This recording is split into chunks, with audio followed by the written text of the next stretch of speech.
You are welcome to our YouTube channel, world latest news and updates. The signs of the last. More Myanmar quake survivors pulled from rubble. 4 more people have been pulled from rubble, nearly 60 hours after a powerful 7.7 magnitude earthquake struck Myanmar on Friday, killing at least 1,700 people in the Southeast Asian country. The survivors were rescued from a collapsed school building in the northern Sagaing region, from which a body was also recovered. Myanmar's fire service said hundreds of people remain missing, with search and rescue efforts underway in both Myanmar and neighboring Thailand. The death toll has risen to 18 people in the Thai capital, Bangkok, where 76 workers are still missing, following the collapse of a high-rise building that had been under construction. Friday's earthquake occurred near Myanmar's second largest city, Mandalay, along the Sagaing Fault, with tremors affecting several other nations. Although rescue efforts have been underway since Friday, and international aid is starting to reach Myanmar,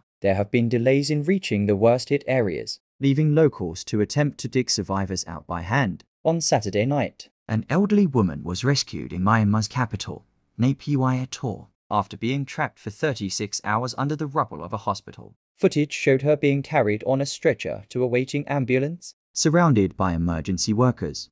29 people were also rescued from a collapsed apartment block in Mandalay, the local fire authority said on Sunday. The earthquake struck around 12:50 local time, 6:20 Greenwich Mean Time on Friday, just 10 kilometers, 6.2 miles from the surface, meaning its effects at ground level were felt more strongly than a deeper quake. A second earthquake struck 12 minutes later, with a magnitude of 6.4 and an epicenter 18 kilometers, 11 miles south of Sagaing, the regional capital, which sits near Mandalay. Aftershocks have continued since. On Sunday, a magnitude 5.1 tremor was recorded northwest of Mandalay. In Bangkok, where soft soil made the shaking more intense, an unfinished tower block collapsed, burying many who had been working at the site. Thailand's Deputy Prime Minister Anyadin Charnvirakul said on Sunday that rescuers had detected signs of life under the rubble at the site, but cautioned that they were weak. Anomalies have been found in the steel used in the building's construction, and samples have been collected for testing. Thailand's Industry Minister Akanat Prompham told the media on Sunday. Families have been anxiously waiting for updates. One woman in Thailand, whose husband was working on the tower when it collapsed, told the BBC she would wait for as long as it takes. International rescue teams have been joining the disaster effort, with several countries sending assistance to Myanmar. These include China sending an 82-person rescue team, a 51-strong team arriving from Hong Kong on Sunday.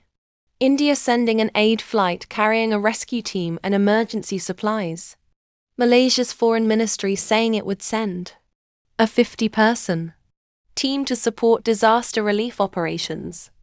The Philippines, Vietnam, Indonesia, Ireland, South Korea and New Zealand also sending rescue teams.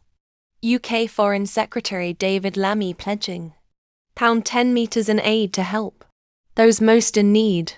Meanwhile, Myanmar's ruling military junta has continued bombing parts of the civil war-gripped country.